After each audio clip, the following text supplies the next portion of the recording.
الحمد لله رب العالمين الرحمن الرحيم مالك يوم الدين إياك نعبد وإياك نستعين الصراط المستقيم صراط الذين أنعمت عليهم غير المغضوب عليهم ولا الضالين. بسم الله الرحمن الرحيم. قل هو الله أحد الله الصمد لم يلد ولم يولد ولم يكن له كفوا أحد. بسم الله الرحمن الرحيم. قل هو الله أحد الله الصمد لم يلد ولم يولد ولم يكن له كفوا أحد. بسم الله الرحمن الرحيم. قل هو الله أحد الله الصمد لم يلد ولم يولد ولم يكن له كفوا أحد. اللهم صل على محمد وآل محمد. أعوذ بالله من الشيطان اللعين الرجيم. بسم الله الرحمن الرحيم. الحمد لله الذي لا يبلغ ملحته القائلون ولا يحصي نعماءه العادون، الذي لا يدركه بعد الهمم ولا يناله غوص الفتن، والصلاة والسلام على خير خلقه وأشرف بريته، الذي سمي في السماء بأحمد وفي الأرضين بأبي القاسم محمد.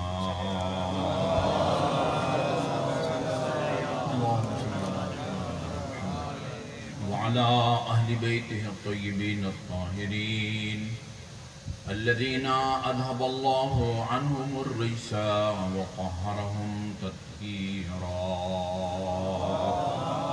اللهم صل على محمد. واللعن الأبدي على أعدائهم أجمعين. أما بعد فقال الله الحكيم. بسم الله الرحمن الرحيم. يقول الذين كفروا لست مرسلا قل كفى بالله شهيدا بيني وبينكم ومن عنده علم الكتاب. درود بھیجئے محمد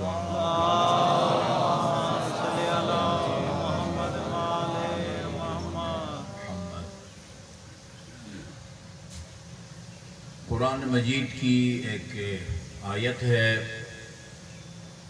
وَسَارِعُوا إِلَى مَغْفِرَةٍ مِّن رَبِّكُمْ،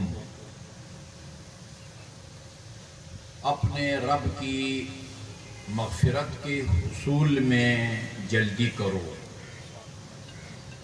یعنی تمہارے گناہوں کو بخشنے کا وعدہ فرمایا ہے. وَسَارِعُوا إِلَى مَغْفِرَةٍ مِّن رَبِّكُمْ، اور وَجَنَّةٍ عَرْضُهَا السَّمَاوَاتُ وَالْأَرْضُ. پہلا عرض عین کے ساتھ ہے چوڑائی کے معنی میں، دوسرا عرض الف کے ساتھ ہے وہ زمین کے معنی میں ہے. اور اس جنت کے حصول میں بھی جلدی کرو کہ جس کی صرف چوڑائی زمین اور آسمان کے برابر ہے. اچھا جی، کیا کریں جس کے نتیجے میں خدا گناہوں کو بخشتا ہے؟ خدا نے قرآن میں بھی فرمایا ہے کہ کن کن تمہارے اعمال کے نتیجے میں تمہارے گناہوں کو بخشوں گا. اور محمد و آل محمد کی معتبر اور مستند روایات میں بھی ہم کو بتایا گیا ہے کہ خدا کن اعمال کے نتیجے میں اس نے بخشنے کا وعدہ کیا ہے. جن اعمال کے نتیجے میں اللہ تعالیٰ نے گناہوں کو بخشنے کا وعدہ کیا ہے ان میں سے ایک محمد اور آل محمد پر صلوات بھیجنا.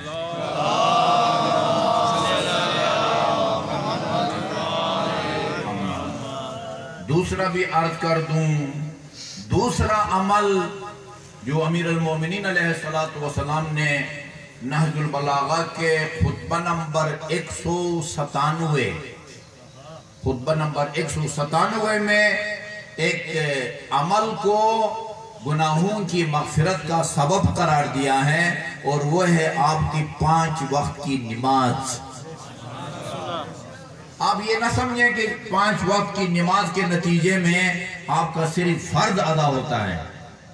جہاں 5 وقت کی نماز پڑھنے سے آپ کا فرض ادا ہوتا ہے علی علیہ السلام فرماتے ہیں فَإِنَّهَا تَحُدُّ الذُّنُوبَ حَتَّى الْوَرَقِ. کل ایک جملہ میں نے عرض کیا تھا ذمہ داری کے ساتھ، اس کو اپنے دل و دماغ کے صفحے پر بٹھا دیں.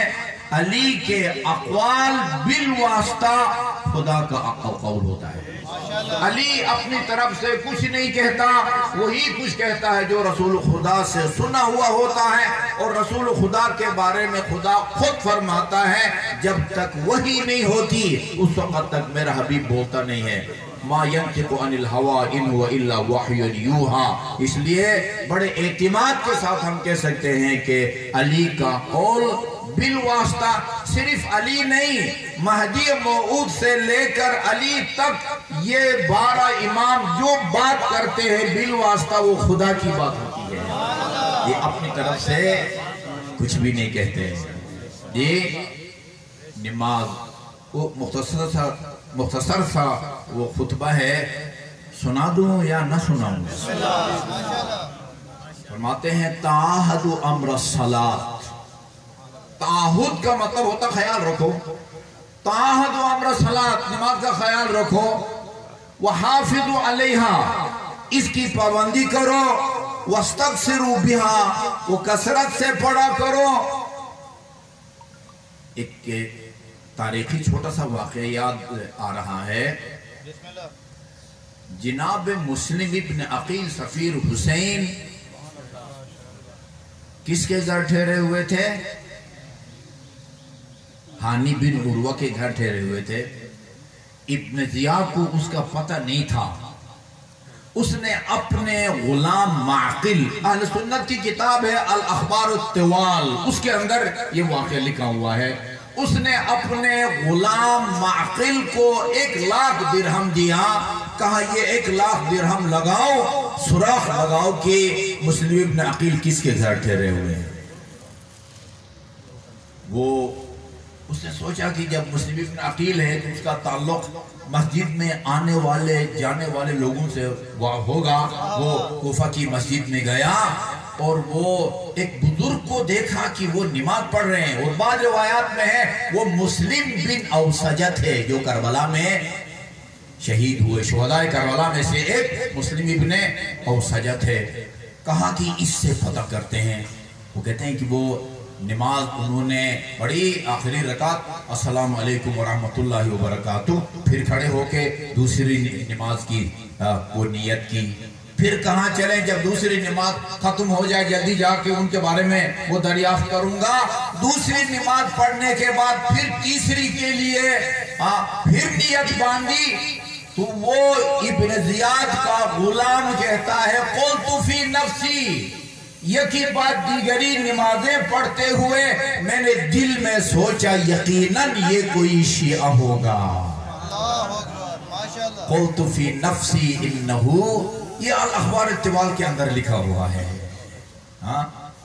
اور ہمارے معاشرے میں مذاق اڑایا جاتا ہے نمازی کا، کہتے ہیں مسیح توڑ. میں نے ابھی چند دن پہلے ایک بندے خدا کی وہ تقریر سنی ہے. کہا میں نے پورے قرآن کو چھانا ہے. کتنا بڑا جرم ہے، کون اس کا منہ بند کرے گا؟ میں نے پورے، وہ بات کرتا ہے کہ لوگ وہ ماتم اور نماز میں مقابلہ کرواتے ہیں، ماتم اور نماز میں مقابلہ کرواتے ہیں. بھئی کون ماتم اور نماز میں مقابلہ کرتا ہے؟ ماتم کا اپنا حکم ہے، نماز کا اپنا حکم ہے. ماتم کی اپنی حیثیت ہے جی، اور نماز کی اپنی حیثیت ہے. وہ ماتم کراتے پھر کہتے ہیں میں نے پورے قرآن کو چھانا ہے. اللہ تعالیٰ نے قرآن میں نمازی پر لعنت بھیجی ہے، ماتمی پر لعنت نہیں بھیجی. کدھر لعنت بھیجی ہے بھئی اللہ تعالیٰ نے قرآن میں؟ کہاں بھیجی ہے؟ اور اس آیت کی نشاندہی کروں کہ جو اس کے خیال میں جس میں نمازی پر لعنت بھیجی گئی ہے، سیم یہی دلیل یزید نے شراب خوری کے جواز کے لیے پیش کی تھی. سیم یہی دلیل، وہ پڑھی نہیں اس نے، آیت نہیں پڑھی، لیکن مجھے پتا ہے کہ اس کا اشارہ کس آیت کی طرف ہے. وہ اشارہ کیا ہے؟ وَيْلٌ لِّلْمُصَلِّينَ، ویل ہے، ہلاکت ہے، بربادی ہے، یا آپ کہیں لعنت ہے کس پر؟ نمازیوں کے لیے۔ یہ آیت یہاں پر ختم ہوتی تو اس حرز سرائی کرنے والے کی بات درستی۔ آگے ہے ویل للمصلین، کون سے نمازی؟ الذین هم فی صلاتہم ساہون، جو مکمل طور پر تارک الصلاۃ نہیں ہے لیکن نماز کے معاملے میں سستی برتتے ہیں۔ اب مجھے بتائیں، ہزاروں کا مجمع اس کو داد دیتا ہے جو یہ کہے کہ خدا نے قرآن میں نمازی پر لعنت بھیجی ہے۔ رسول خدا اصحاب کے ساتھ ہوتے تھے ظہر کے قریب اور بلال سے کہتے تھے ارحنا یا بلال، بلال جاؤ جلدی آذان دو، یہ ہماری بے قراری کی کیفیت کو ختم کرو۔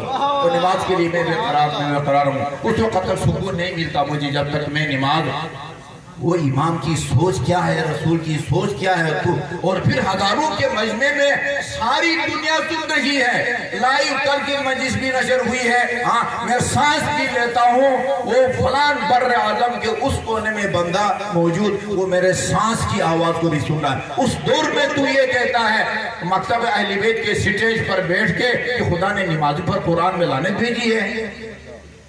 علامہ علی نقوی نے ایک کتاب لکھی ہے شہید انسانیت، اس کو پڑھیے، واقعہ کربلا کا پس منظر انہوں نے لکھا ہے شہید انسانیت۔ اس کے اندر یزید کی طرف یہ منسوب شعر لکھا ہے، یزید نے کہا ما قال ربک ویل للشاربین، تیرے رب نے قرآن میں کہیں بھی یہ نہیں فرمایا کہ شاربین یعنی شراب خور کے لیے ویل ہے، ہلاکت ہے یا وہ لعنت ہے، بل قال ربک ویل للمصلین، اور تیرے رب نے تو کہا ہے مصلی یعنی نماز گزار پر ویل ہو۔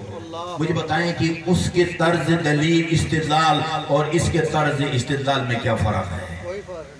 وہ شراب خوری کے جواز کے طور پر اس ویل للمصلی کو پیش کرتا ہے اور یہ بندے خدا نماز کے خلاف اس کو پیش کرتا ہے۔ اچھا اگر آیت کا ایک ٹکڑا پڑھیں دوسرا ٹکڑا نہ پڑھیں، وہ دوسری آیت میں ہے لا تقربوا الصلاۃ، اور نماز کے قریب بھی نہ جاؤ، نیڑے نہ لگو، آگے بھی پڑھو وَأَنْتُمْ سُكَارَى، جب نشے کی حالت میں ہو تو نماز کے قریب نہ جاؤ۔ کیا ہو رہا ہے دیکھنا ہے، میری ذمہ داری ہے، آپ میں سے ایک ایک فرد کی ذمہ داری ہے، بانیان مجلس کی ذمہ داری ہے کہ ایسے افراد کا راستہ روکیں جو مکتب اہل بیت کو وہ بدنام کر رہے ہیں۔ کہاں لکھا ہوا ہے قرآن میں؟ کہاں خود نمازی پر؟ میرے دوست اگر خدا نے تجھے توفیق نہیں دی ہے، نہیں پڑھتا تو نہ پڑھ، دوسروں کو تو نہ رو، بسم اللہ، ان کا بھی تو ذمہ دار ہوگا۔ اس کے کہنے پر اگر ایک رسول خدا کے ایک فرمان آپ کی خدمت میں عرض کرتا ہوں، بابا بلند درود بھیجیں۔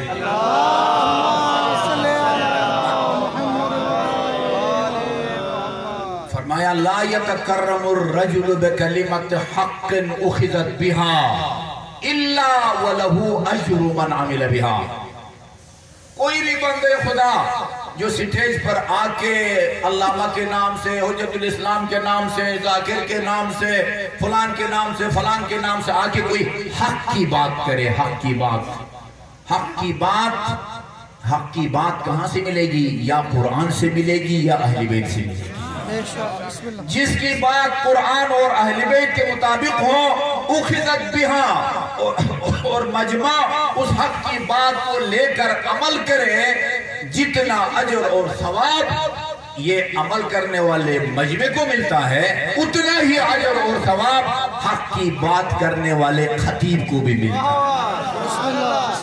میں ایک مثال دیتا ہوں بڑا ایمان افروز، ہماری زیارات کی کتاب ہے کامل الزیارات، اردو میں اس کا ترجمہ موجود ہے نیٹ پہ آپ جائیں، کامل الزیارات کا اردو ترجمہ آپ کو ملے گا، اس کے اندر یہ روایت موجود ہے، ام المومنین سے رسول خدا صلی اللہ علیہ وسلم نے فرمایا جو میرے نواسے کی قبر کی زیارت کرے عارفا بحقہ، بشرطی کہ اس کے دل میں میرے نواسے کی معرفت ہو۔ معرفت کا مطلب وہ شناختی کارڈ والی معرفت نہیں ہے،